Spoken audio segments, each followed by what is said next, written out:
by the lead team. We want to welcome you on behalf of our owners, Jim and Monique Lee.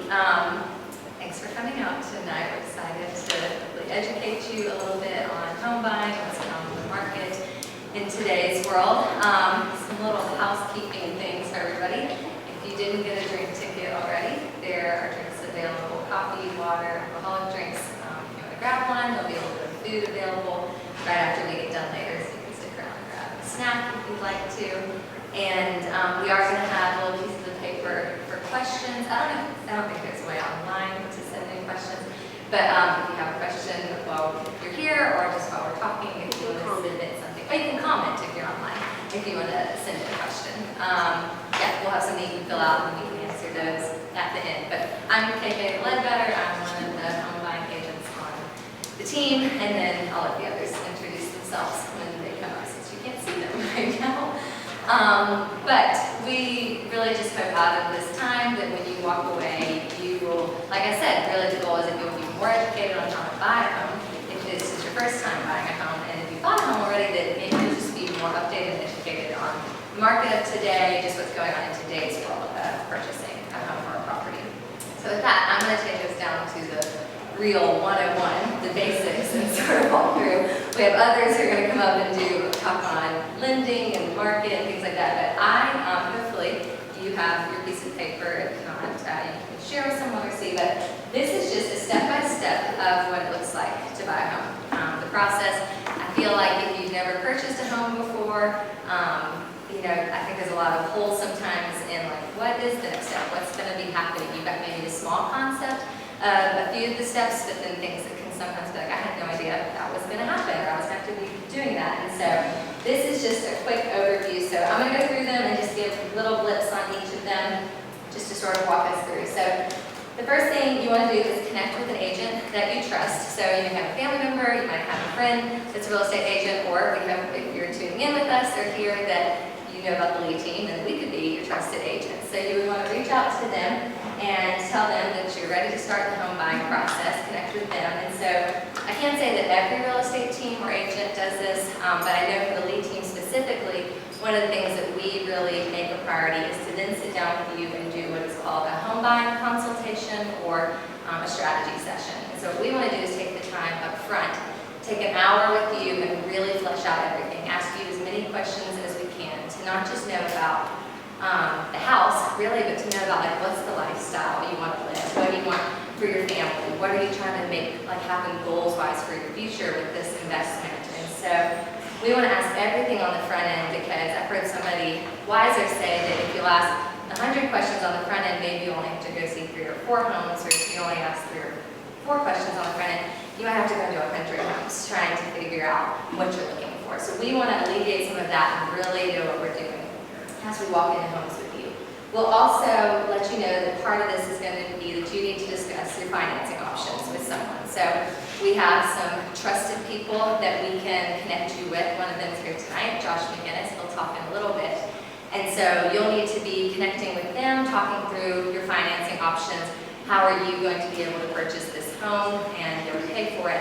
And so we will refer you out to an expert who can get you the green light. And so once you have that green light and you are ready to buy, that's when we will begin searching for a home. So that's going to be the fun part. You're going to be sending us options, hopefully, as you see them come up on the market. We're going to be looking on the MLS, every few hours, trying to find things that fit your criteria. And once we find one that you are excited about seeing and really fits those needs for you, we're going to go get in it as fast as we can, tour it. And then if you see it and you're like, yes, this is the home I want, hopefully we've only had to go to a few because we asked those upfront questions, then you're going to write up an offer on the home. So that's where we're going to sit down and talk through all the different strategies and negotiation tactics of being able to submit a really competitive offer. And again, I can't speak to every agent, but I know that here at the lead team, us as home buying agents, we really want to be your advocate. We want to be someone who helps you really be able to compete. And so we are going to build rapport with the listing agent. We're going to be calling, texting, asking questions, trying to see how do we make sure our client is insured to win this home. So we really want to be helping you be the most competitive in that situation so that your offer gets accepted. And again, we have people like Josh, a future lender, who's really helpful to even step into that and ensure that your offer is the one that's most attractive. And then once your offer is accepted, which is super exciting, I feel like one of the things, if you're a first-time home buyer especially, like just sort of knowing where you're going to need money at different points can be really important. I think sometimes people don't know about something called earnest money. And so that is what we kind of call like good faith money. When you go under contract, usually it's 1% of the purchase price, and you'll have to turn in with about 3 days of going under contract. And all it's saying is like you're telling the seller, like, I'm serious about this home, like I'm not just going to walk away from it for no reason. So here is like some good faith money I'm going to put in. And you do get that back when you do close, but it is just good to know, especially when you're kind of, if you're in your 20s and maybe cash is a little bit more limited, just knowing you are going to need that 1% right up there at the front to be able to put down. And then in the weeks to follow, there's really 2 other big things that will happen in the negotiating process once you're under contract. The first will be the due diligence period, is what it's called. And that's where you're going to have a few days to, if you've asked to have an inspection done on the home, to have an inspector go out and to evaluate the home. And then depending on what you negotiated in your offer, you might just get an inspection done, and then you and the sellers will go back and forth on what are they going to fix or what is going to happen, you know, to it being repaired or something like that. But then with an as-is inspection is something else we have right now that is really attractive in an offer, and that's where you go get an inspection. But what you're saying is no matter what comes back, we are accepting the property as is. We're not going to ask for repairs or things like that. So that's part of sort of one of the negotiation processes you'll go through. And then if you're taking out a loan, you will have an appraisal. And so that is where a lender will order a third party to go out and to appraise the home. So they are going to estimate the value of the home. And so they're going to say, this is what the bank sees the home is worth, and this is what we are willing to loan to pay for it. And so that's just a good thing to know. Also in this market, just as people are willing to maybe offer prices a little bit higher, especially with the demand and the competition, just to know that if you were to offer $500,000, but the bank says, hey, we're only going to loan you $490,000, there is that $10,000 gap there that you're going to be responsible for and need the cash for to make up. So those are just things to know in the process that you're going to sort of be walking through, that your agent's helping you negotiate with the sellers and figuring out. But then once you've sort of jumped through those hoops and hurdled all those things, you've got the clear to close from your lender, you're going to go do your final walkthrough. Usually that's the day of or the day before you close, and that's just you laying your eyes back on the property saying, we're getting the same home that we looked at when we went under contract. There's not new holes in the wall, the door is missing. Like, yes, this is still what we were saying we wanted at the beginning. And then on the day of closing, you show up to your title company and you sign a bunch of paperwork, and you become the new owner of the home, which is a super exciting day, and we love to celebrate with you. So that is just a quick overview of what it looks like to go from the beginning of meeting with an agent to being able to own a home. And so now to go through all the financing stuff, Josh and Kristen are going to come up and talk.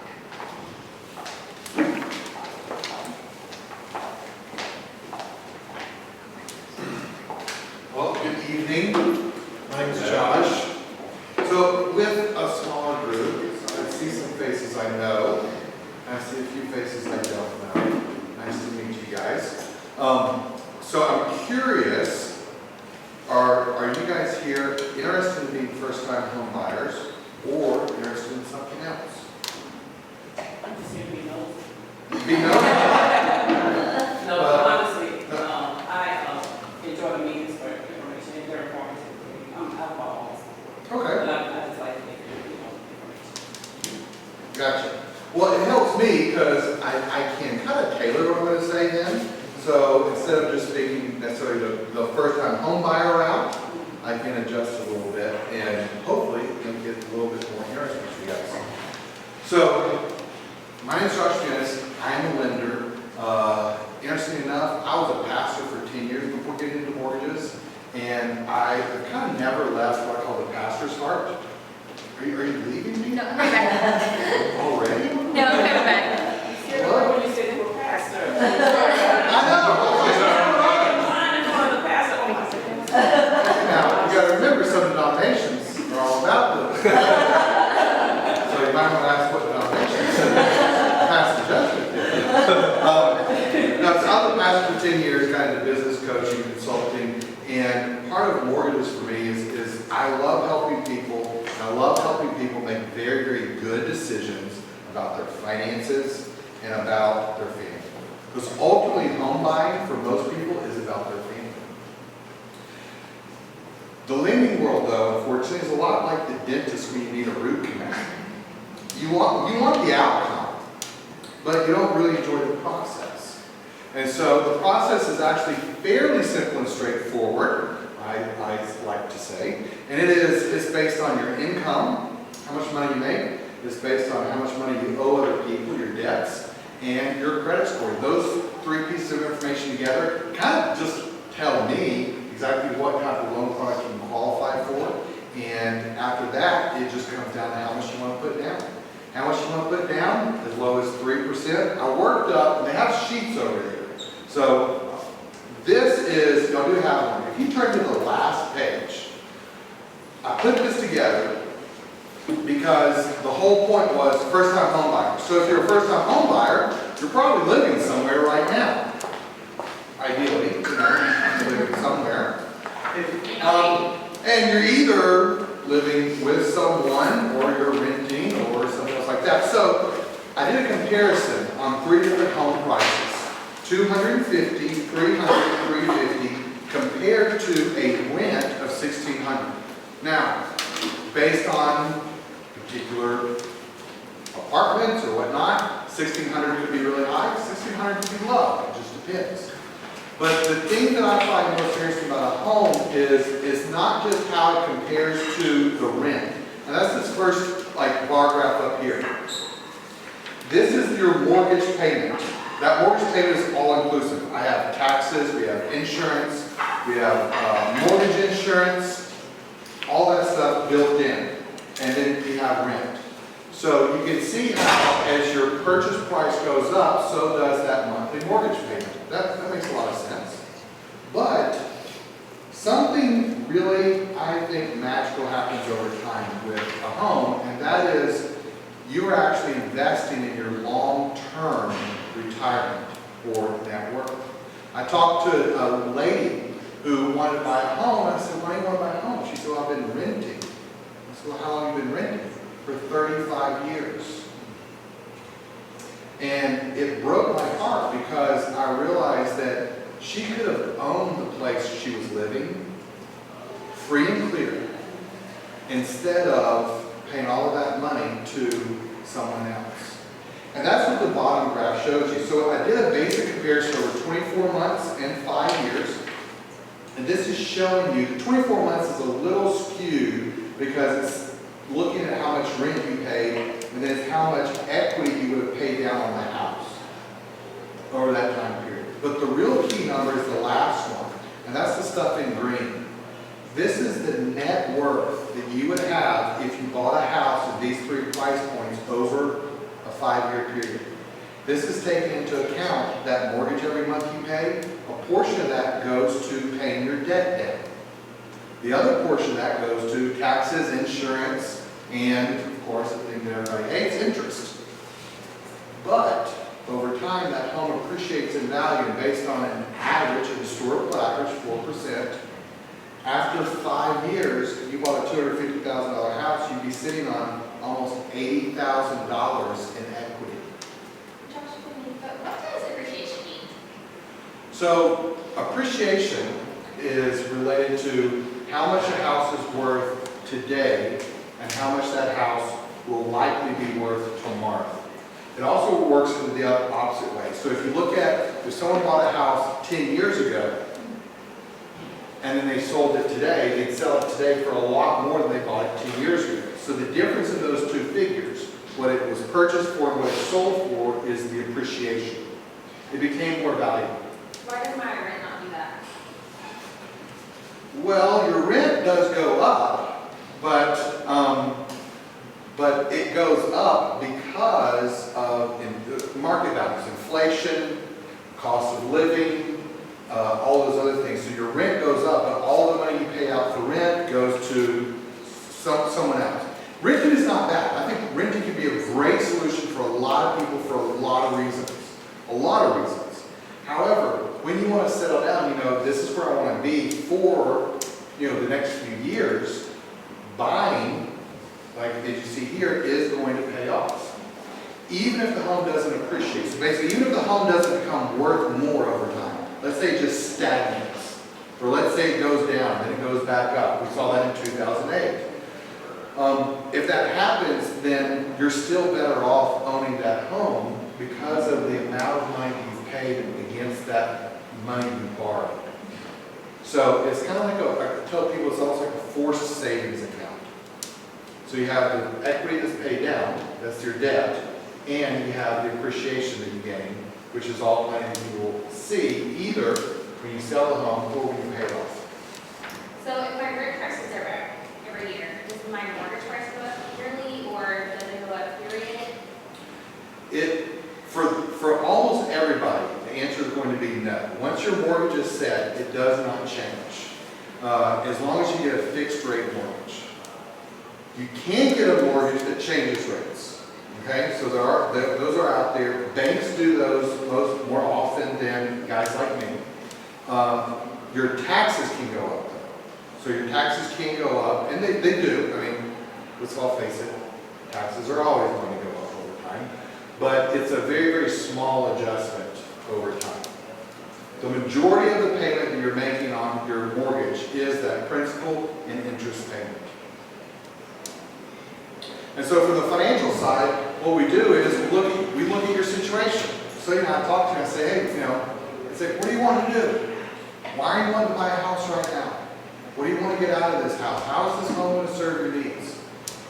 And then we look at your credit. We look at anything we can do to improve your credit, because every time we improve your credit, you get a better deal on your interest rate and your closing costs. And then we get you approved. How much you have to put down? I've got that in here. So on all three scenarios, I worked that up. I think it's on the page right before this, by the way. Yes. On this page right here, one back. Got all these numbers. If you look in the middle, cash to close, that is the total amount of cash needed for your down payment and also the closing cost that you have in the loan. What are closing costs? Closing costs are broken into three basic categories. You have lender fees, and that's what you pay, like people like me to do the loan. You also have title fees, and that's what you pay to the title company to issue a clean title, provide title insurance. And then you have what's called prepaids. Prepaids are where you pay in advance for taxes and insurance. Can I make that one?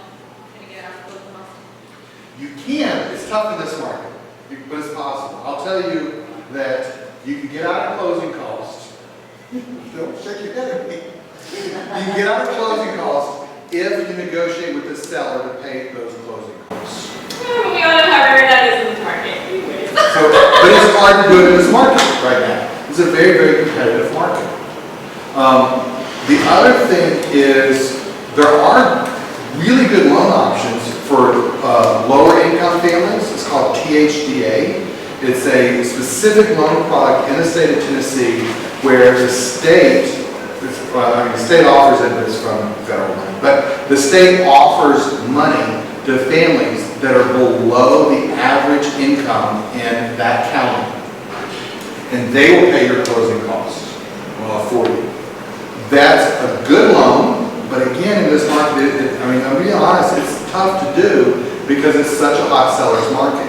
But the reason that I think this information is so important right now is the market is already shifting. And it's shifting from that seller's market to more of a buyer's market. And as that shift is going to occur, because in every market there's this change, there's this back and forth. No market stays the same forever. So when that shifts, if you can be ready to take advantage of that shift early, then you can go get that house you want, and you can get it for the price that you're willing to pay for it, and get some of those benefits. So on the lending side, it just comes down to those three pieces of information. What you make, how much money you owe other people, and your credit score, and then it's how much you want to put down. Again, the minimum is 3%. Yes, sir? Can you speak to that? Yeah, can you Speak explain to to that. us 3%, 5%, what is the difference in the loan? So 3% is the minimum first-time home buyer down payment required for a conventional loan product. The conventional loan product is really good for people that have good credit. And the reason that they allow the 3% is because, I mean, they basically know it's hard to save up for a house. And so after you buy that first house, that incentive goes away. So you don't get that one again. Then you got to pay a minimum of 5%. FHA is also another great loan product. That one though has a minimum down payment of 3.5%. FHA is for people who have lower credit scores, and the FHA loan is also federally underwritten, and so it's very, very protected product. We also have a program for buyers that's 100% loan value ratio, which basically just means we have a product that allows you to have no out-of-pocket expenses. No, you're So that is another option for buyers as well, especially in this market. You know, closing costs get expensive, and then you have your title policies, and so we do have that product also. It's a great product. That's not the product I offer, but if someone is very, very tight on cash, Tennessee Valley Federal Credit Union is the only one I know that does that, unless you're talking about somebody else. They are very, very aggressive on helping home buyers get into a home. And it's a good product. All right. Any other questions? Thank you guys so much. All right. My name is Ethan. I'm also a home buyer agent on the lead team. It is 6:05, if I can read my clock or something, 7, something around, it's a little bit fast. Is anyone ready to have their brain melted with numbers, or you just kind of want to take it easy? Because we've got some hard and fast numbers here that are going to talk about what's going on in the market, talk about what's going on locally as far as nationally, and then kind of talk about what we can expect in the future. So I'll try not to melt anybody's brains. It's probably just mine. It's melted at this point, but we're going to jump right into it. So right now, as a nation, and really as we're in kind of a time of inflation, where the value of the U.S. dollar is shrinking, while houses are appreciating, as we learned earlier, the value of those, or the price of goods and services, is increasing. So there's a lot of people, I deal with a lot of buyers, I've got some right now that we're kind of walking through this season, and they have paralysis by analysis. They're worried, they don't know what's going to happen. We can't predict the future, we're not God, so we don't know what's going to happen a year from now. But we can look at the past trends to kind of see what has happened to people who have invested money in real estate or other means of diversifying your portfolio, right? And to see what happens when you invest in real estate before a market correction hits, whereas again, the value of the dollar is decreasing. So do we let that cash sit, or is it possible to invest that money into an asset that is continually appreciating? So I want to read some numbers about what's going on in Hamilton, Walker, and Catoosa County from the last year up until now. And it's interesting, so I won't share too much because it's a lot of numbers. Brain melt again. But 1 year ago, there were 510 homes currently active, listed on the market with no buyer, right? There were 1,297 that were pending, under contract, set to close. That's an activity rate of 254%. Activity rate just means for every one house you see a for sale sign that is still available to buy, there's, for this case, 2.5 that are under contract. A neutral market is 20%, meaning for every one that is under contract, there should be 5 that are active. And we were at 254%. So 20% is neutral. We were at 254 1 year ago, 254%. 6 months ago, that number was 253. 3 months ago, that number was 348. So for every one house that was listed as active, there were 3.5 that were under contract. That's absurd. It's like the highest in recorded history. Right now, that number is 177. So it went from 348 to 177. That market correction is coming. Interest rates, it's harder to buy when it costs more money to borrow. You know? To borrow money, right? Paying money to borrow money. No one likes to do that. So, as you said, we like going to the dentist for the result, not necessarily the process. But we're going to talk about the results as well. Let's see here. I want to read a couple of stats about kind of the local market and before we get into the full-blown results. And this is just by going on the Chattanooga Times Free Press and looking at some of the recent news. I think I only pulled from the last couple of weeks on this to talk about what's going on in Chattanooga and why someone might want to buy here, right? So, Empire Communities, they've developed 28,000 homes around the United States through 90 different communities. Their plan is to develop 72 acres in East Spring. So this massive company coming in to build 72 acres worth of new residential homes, commercial space, different opportunities for businesses, and people are going to be moving here. It's going to be good for that part of town, probably not good for the infrastructure and the streets and the traffic. At East Spring, traffic gets a little bit rough. But that's just one example, right? Volkswagen is building an area to build their own electric motors. Now they're going to be hiring, where is this? I'm watching. They're investing $800 million in this. They're going to be, I feel like, I think it was 1,000 new employees that are going to be hired by Volkswagen. So they're going to have to bring in a few more execs. They're going to have to bring in a lot more people. They're offering a full-time third shift, I think, to even work on that. It's exciting stuff. They're going to be building 150 new townhomes in North Chattanooga. There it is. 1,000 more employees as a factory who's adding a third shift. Sorry, there we go. And which will bring the total up to 4,500 new employees that Volkswagen's going to hire. So that's just sample news about why people would even think about investing in Chattanooga real estate. Because if you're an investor, there's going to be people who are going to be wanting to, as we saw on that last slide, there's people who pay rent. Right? There's people who own property, and there's people who pay rent. You pay your own mortgage, or you're going to be paying somebody else's mortgage. And I think the last time I checked, it was between 61 and 68% of Americans own the house that they live in. And that's a number, but that's a number that we want to get up. Those are what we would call Ricky numbers, right? We got to get those numbers up. Let's see here. I appreciate your patience. All right. So we went through that. We went through the local, why should I buy in Chattanooga, right? There's always development, always development. When you guys moved here, were people moving here in the droves that they were moving here? Were you kind of, where do you feel like you were at on the edge? You're like on the front. On the front edge? 6 years ago, right? Yeah. And did you guys have a little bit of ability to negotiate over your house, or was it? Yeah? Well, right now, do we get to negotiate, like when you guys bought your house, did you guys get to negotiate? Or what about y'all in Mountain Park? Right?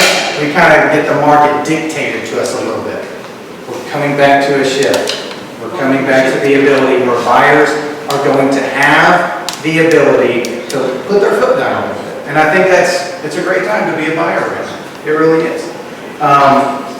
There's sort of, when a market correction is coming, there's sort of leading indicators and there's lagging indicators, right? And so, a lagging indicator would be, this place is going to, heck in a handbasket. Whereas a leading indicator, we would start to see kind of what's going on with interest rates and sort of trends that are happening in California and New York. Those hit Chattanooga. The real estate market around the U.S. gets hit before Chattanooga gets hit. So, another leading indicator is the new construction industry. So Jim Lee, who's not here, we mentioned earlier, sent some numbers over that, in some words that I truly didn't even understand, so it's good for me to learn. But there's what's called a newly finished unoccupied home rent. So that there are companies and businesses and industries that keep track of the number of brand new construction homes that have not had anyone buy them yet. So a historic healthy average is anywhere between 26 to 28%. That would be a healthy one. For there to indicator of a recession would be 32% or more for 8 consecutive months. So healthy, 26 to 28. Unhealthy, like recession incoming, 32% for 8 consecutive months. Right now, we're at 12%. We're still at 12%. So there are 12% of new construction homes around the United States, brand new ones that have not had somebody move in yet. That's wild. That's crazy low. Even with this market correction, but we needed it. We needed a market correction. Rates were held artificially low for long enough. People needed a chance to buy a house. First-time home buyers have had almost no chance over the past 3 years, really. It's tough. It's tough. In 2021, these stats are crazy. I know I'm throwing a lot of numbers at you, but in 2021, 25% of the homes that were purchased in the metro Atlanta area were purchased by investors. They were not people trying to buy a personal home. It was literally an investor buying it to buy it. And I think in our community, people need to be able to buy it. Right? People need help. And that's what we want to do. We want to help people. And with interest rates coming up, hopefully, prayerfully, some of these investors are going to be, they might take their foot off the gas a little bit and provide opportunities for some other first-time home buyers to get into the game. So, Josh has already talked about the example, on his last page. I think that's super helpful. I went ahead and did one